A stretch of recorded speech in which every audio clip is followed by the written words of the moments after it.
Seja bem-vindo ou bem-vinda ao vídeo de conceitos básicos de lógica de programação e dos algoritmos. Meu nome é Vinícius, sou estudante e bacharel em Ciência da Computação no IEF de Minas, campus Muzambinho. Olá, eu sou o Eric, também sou estudante em bacharel de Ciência da Computação em Muzambinho, primeiro período. Meu nome é João Paulo, também sou estudante do curso de Ciências da Computação no IFSU de Minas, campus Muzambinho. Bom, para entendermos os conceitos básicos de lógica e da programação e algoritmos, precisamos saber o que é lógica, né? O conceito de lógica. A lógica nada mais é que uma maneira de nos direcionar e organizar de um pensamento de uma forma ordenada. É uma maneira correta de pensar, a qual segue uma linha sequencial de eventos. O que é algoritmo? O algoritmo é uma sequência finita e rigorosa de ações executáveis que normalmente visam obter uma solução para um determinado tipo de problema. No contexto da programação, é um passo a passo para a construção de programa de computador. Então, ou seja, o algoritmo é uma utilização, você vai utilizar a lógica para transformar em um passo a passo e, desse passo a passo, tentar resolver um problema. Bom, então aqui a gente tem um exemplo de algoritmo, a gente utilizou um exemplo bem simples. O objetivo desse exemplo é apontar o lápis. A gente dividiu em três passos, que seria o primeiro pegar o lápis, o segundo pegar o apontador e por fim o terceiro apontar o lápis. A gente demonstrou ali embaixo por meio de figuras a ordem de eventos, né? E aqui a gente tem o exemplo 2, que seria beber refrigerante. É um exemplo bem mais complexo, está dividido em 10 passos. E a gente vai utilizar esse exemplo para mostrar também o que pode acontecer se você altera a ordem de um desses eventos. Bom, como a gente pode ver, a gente alterou os passos 2 e 3 do slide anterior. Então agora a gente está fechar a geladeira como segundo e pegar a garrafa de refrigerante no terceiro. Aqui a gente pode perceber de forma bem nítida um problema que pode acontecer, vai acontecer provavelmente no começo de programação, que é justamente quando você altera a ordem desses eventos. O que vai acontecer é o seguinte: é incapaz de prosseguir, não é capaz, o algoritmo em si ele não é capaz de dar continuidade, porque ao abrir a geladeira e fechar ela em seguida, você é impossibilitado de pegar a garrafa de refrigerante e por fim, por consequência, dar continuidade até chegar no objetivo, que seria beber o refrigerante do copo. Para construir um programa, a gente precisa ter duas coisas em mente. O primeiro é o que vai ser feito, o que precisa ser feito, que seria basicamente a lógica, você ter a lógica em mente, que seria justamente a sequência de ações que vão ser feitas, né? E como isso vai ser feito, que seria a aplicação da lógica, que é justamente a definição de algoritmo. Então a gente precisa ter essas duas coisas em mente para poder construir um programa. Aqui a gente introduz o conceito de variáveis, que é basicamente como que a gente vai relacionar os tipos de dados dentro de um programa. A estrutura das variáveis ela se dá de uma forma que tem um nome e um tipo. E o conteúdo, na medida da execução de um programa, esse conteúdo das variáveis vai variando. Pode ou não variar, vai depender do que vai constar nesse programa. Qual seria o conteúdo desse programa? Mas ela pode variar sim. Aqui a gente tem os tipos mais utilizados de variáveis, que é basicamente o que a gente vai mais utilizar no começo de programação. A gente pode dividir primeiramente em numéricos, lógicos e literais. Numéricos a gente tem duas divisões nesse tipo de variável, que seriam os inteiros e os reais. A gente já sabe no conjunto, quando vai estudar matemática básica, né, teoria de conjuntos, a gente tem esses dois tipos aí que são bem conhecidos. Então, inteiros não possui parte fracionária, não tem casa decimal, não tem número após a vírgula, certo? A gente tem alguns exemplos ali, 2, 3, 10, menos 4, menos 7, 0, menos 9. E a gente tem os reais também. Os reais já são acompanhados, eles possuem parte fracionária, ou seja, possuem casa decimal e, consequentemente, possuem número após a vírgula. E esses dois, tanto o inteiro quanto os reais, podem adotar valores positivos e negativos. Então, esse é o tipo numérico de dado de variável que a gente pode ter num programa. Bom, a gente pode ter também os lógicos, né? Que seriam os booleanos, que pode aderir tanto verdadeiro ou falso. Ele pode variar só entre esses dois, sendo o verdadeiro 1 e o falso 0.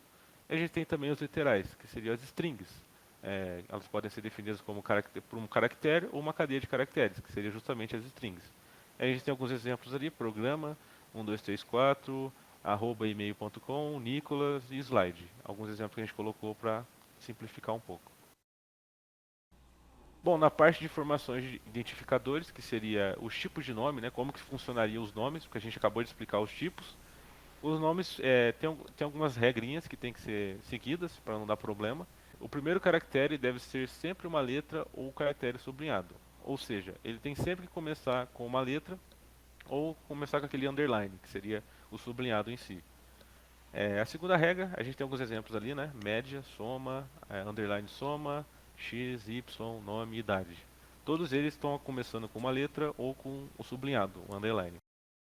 A segunda regrinha que a gente tem é, do segundo caractere em diante, pode-se utilizar números, né? Antes não pode, tipo, não se pode, não é permitido começar uma variável, um nome, né, da variável, utilizando números. Então a gente tem sempre que utilizar algum caractere ou o sublinhado, que nem a gente acabou de mencionar.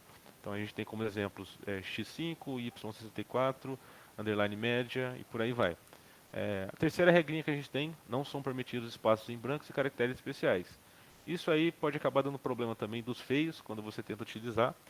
Então, é praticamente uma convenção também não utilizar. Não é permitido, né? Seria a forma mais correta. Então, tem alguns exemplos do que não fazer. Então, a gente tem nota com arroba, o símbolo do dinheiro, né? Resultado, traço zero, dia, porcentagem W, nome, porcentagem, mais média. E por último, a última regrinha que eu acho que é o básico, né? A regrinha básica, para quem está começando, não podemos utilizar palavras reservadas nos identificadores, ou seja, palavras que pertencem a uma linguagem de programação. A gente vai ver logo mais na linguagem de programação C++, a gente vai utilizar alguns termos como int, main, if, else, while, string, e utilizar esses nomes para variáveis podem acabar dando problema justamente por esses nomes já estarem sendo utilizados em funções ou qualquer coisa que faça parte da sintaxe da linguagem, né? Pseudocódigos. Pseudocódigos nada mais é que uma forma geral de escrever um código, utilizando uma linguagem mais universal, que ela é nativa a quem escreve e é entendida por qualquer pessoa. E ela não tem a necessidade de conhecer uma sintaxe, que é um conjunto de normas, de uma linguagem de programação. Então temos ali como exemplo para escrever uma mensagem, que a mensagem é Olá Mundo. Então ali temos o algoritmo, que é o quê? Escrever, que é o objetivo do nosso código, né, do nosso pseudocódigo. Ali tem o início, que é a partir daquele momento, a partir do início já começa a estrutura do código. Então tem lá escreva, entre parênteses e aspas, Olá Mundo. E assim, depois dessa função de escreva, tem o fim do código. Bom, nesse slide temos a estrutura fundamental de um pseudocódigo. No começo, já temos ali o nome do algoritmo, que pode ser definido pela pessoa que for montar o pseudocódigo. Já o declare seria a declaração das variáveis. O início seria o início dos algoritmos, né? Ali, já o começo. Após o início, já seria o desenvolvimento do algoritmo, já as funções, já entrariam as funções. E, por fim, já seria o fim do algoritmo, né? Como que o nome é autoexplicativo, seria o fim do algoritmo. Bom, nesse slide, dando continuidade ao exemplo anterior, aqui temos um pseudocódigo para escrever uma mensagem. Já ali tem o nome, o algoritmo, que o objetivo desse algoritmo é escrever, que nós iremos escrever a frase Olá Mundo. Então temos ali o início, o escreva e a mensagem que queremos escrever e o fim do algoritmo. Bom, podemos apontar aqui, né, utilizar como umas funções básicas que são frequentemente usadas no pseudocódigo, que são o leia e o escreva, que são mais utilizados. Já o leia e o escreva seriam as funções, e ali marcado em azul, né, que são as variáveis. Por fim, está marcado de verde, a mensagem seria o que a gente queria escrever. Bom, aqui temos um exemplo de um pseudocódigo de somatória, né, um somatório. Então temos ali o algoritmo, somatório. Estamos declarando ali umas 4 variáveis, que são x, y e z, e a soma. Ali, podemos ver que as 4 variáveis estão declaradas como inteiro. Então, todos ali são números inteiros. Já temos o início, então, a partir do início já começa o algoritmo. Então, nesse começo de algoritmo, o que eu vou fazer? Eu vou ler o x, após o x o y e por fim o z. Após eu fazer a leitura das 3 variáveis que vai receber um valor, eu vou descrever a soma, que é outra variável, e dessa soma vai receber, dessa variável chamada soma, vai receber a soma do x, y e z. Então eu coloquei ali aquela função que é atribuir a um valor, a uma variável. Então essa função lá de seta, ela vai tipo atribuir aquela variável, né, a uma variável. Então o valor que for daquela operação, que é de soma, vai atribuir a variável soma. E logo após eu fazer essa atribuição, eu vou escrever por fim que a soma é, que é a mensagem que eu vou passar, 2 pontos, vírgula, a soma, que por fim vai mostrar o resultado para a gente. E após o fim do algoritmo. Aqui nesse slide, a gente tem 2 exemplos de um código para fazer a soma de 2 números. Na primeira parte, o código foi desenvolvido na linguagem pseudocódigo. A segunda parte foi desenvolvido na linguagem C++. Ambas as linguagens têm palavras reservadas para fazer determinada função. Por exemplo, na linguagem C++, a gente tem as palavras reservadas como scanf, printf, que na verdade são comandos que designam determinada função. E na linguagem pseudocódigo a gente tem os comandos leia e escreva, que são comandos de entrada e saída. Assim como nas duas linguagens, a gente também tem o recurso de biblioteca, onde elas são funções que são utilizadas para vários tipos de tarefas. No C++, a gente costuma utilizar a biblioteca bits stdc++.h, onde ela faz a importação de todas as bibliotecas na linguagem para que o usuário não precise gastar mais encode no seu programa. A gente também tem algumas características referentes ao tipo de variável. A gente citou no caso, três tipos de armazenamento de dados nesse slide, onde são inteiro, real e literal. Para inteiro, para conjuntos numéricos, a gente utiliza ou inteiro ou real. Ou o número ele é int, ou ele é real, o double ou float. Enquanto o programa Eu preciso ler alguma palavra, ou preciso fazer alguma operação com palavra, a gente já usa o tipo char, onde a gente consegue ler ou imprimir determinada palavra utilizando C, não, utilizando porcentagem S. No caso, se a gente quiser imprimir letra por letra, a gente consegue utilizar a porcentagem C. Nesse próximo slide, a gente tem um exemplo de como funciona a sintaxe dos comandos em C++ e em pseudo. Por exemplo, em ambas as duas linguagens, a gente também tem a forma de sintaxe. No caso, o que seria? Seria a forma de inserir os comandos onde delegam determinadas funções. Por exemplo, caso eu precise ler alguma variável no programa. Em pseudo, eu ia colocar o nome do comando, que é leia, junto com o nome da variável. E no exemplo que foi citado no slide, a gente colocou leia x. E a gente e na linguagem C++, a gente faria da seguinte forma. A gente ia utilizar o comando scanf, ia colocar o tipo de variável em aspas, vírgula, o nome da variável juntamente com o e-comercial. No caso, esse valor que a gente coloca em aspas seria o tipo de variável que a gente tem que passar para a função que vai ser lido. Outro comando que a gente usa, comando escreva. Em pseudo, a gente vai inserir a mensagem que vai ser impressa na tela, entre parênteses, vírgula, o nome da variável. Em C++, a gente vai utilizar da seguinte forma. A gente usa o comando printf, colocar entre parênteses o nome, o texto da mensagem, vírgula, o nome da variável que a gente deseja imprimir. E na próxima etapa tem um comando de atribuição. Em pseudo, para fazer atribuição, por exemplo, se eu quero falar que alguma variável, a variável x, ela vale 10.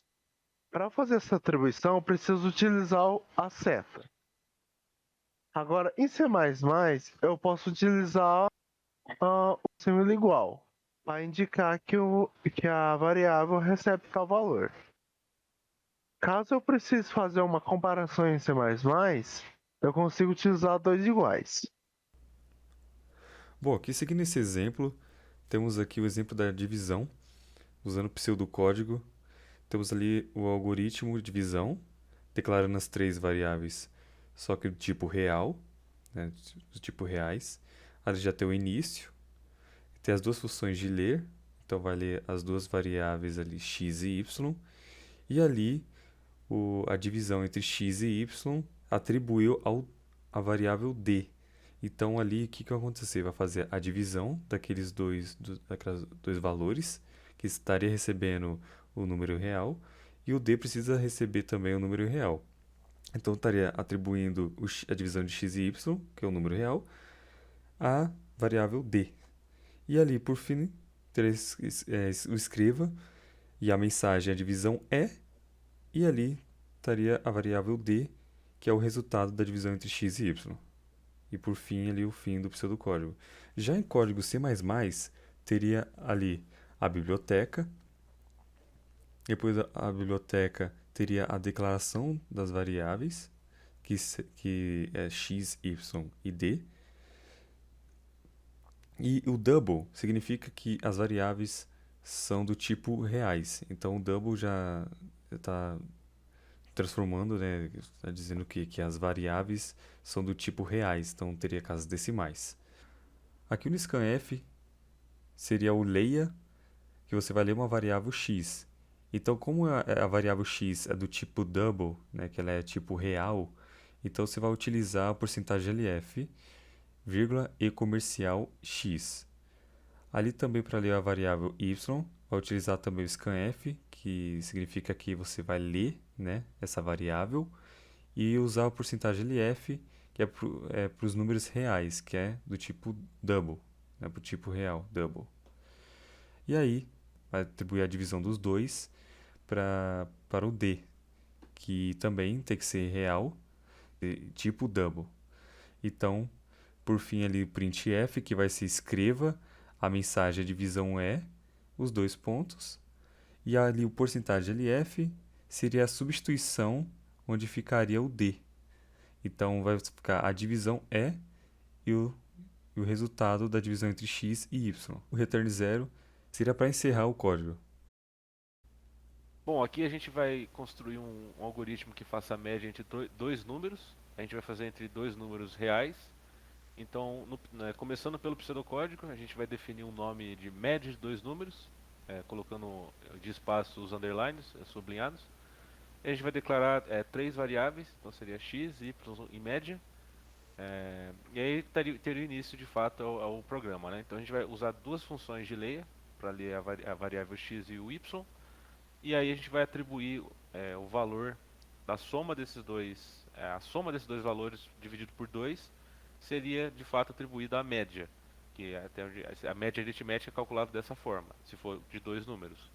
Então aí a média estaria recebendo esse valor dessa soma e divisão por 2, e aí a gente estaria por fim, no final ali, bem no finalzinho do código, realizando a função de escreva para poder trazer esse valor, imprimir esse valor na tela. E com a mensagem a média seguido com a vírgula, seguido com a variável, que seria onde estaria atribuindo a variável naquele espacinho ali da mensagem.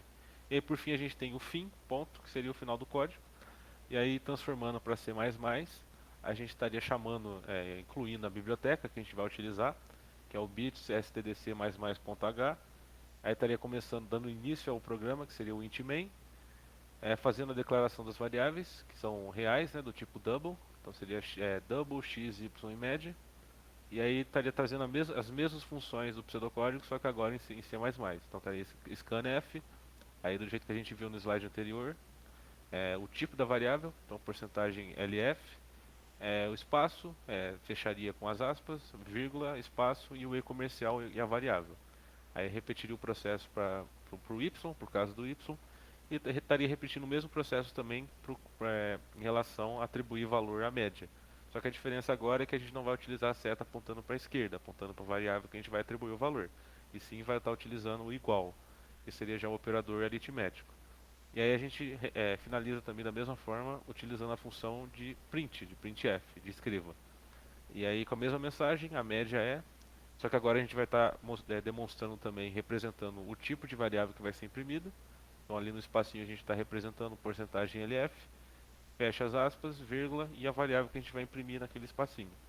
E aí por fim a gente tem um return zero, que seria o fim do programa. E é basicamente isso, a ideia. Bom, então a essa altura, espera-se que você que tenha acompanhado o nosso vídeo, nosso mini curso, já tenha entendido os conceitos básicos de lógica de programação e algoritmo. Eu acho que a gente conseguiu explicar de uma forma bem simples. A gente decidiu não colocar muita coisa, justamente por não assustar quem estiver começando. É um negócio bem básico mesmo, é mais para tentar fazer o primeiro contato com a pessoa que nunca viu. Então é basicamente isso, a gente espera que você que tenha acompanhado gostou, tenha curtido o curso, o mini curso, aliás. Novamente, eu sou o Eric, eu fico muito contente por estar apresentando esse slide, né, essa aula. E, bom, basicamente isso.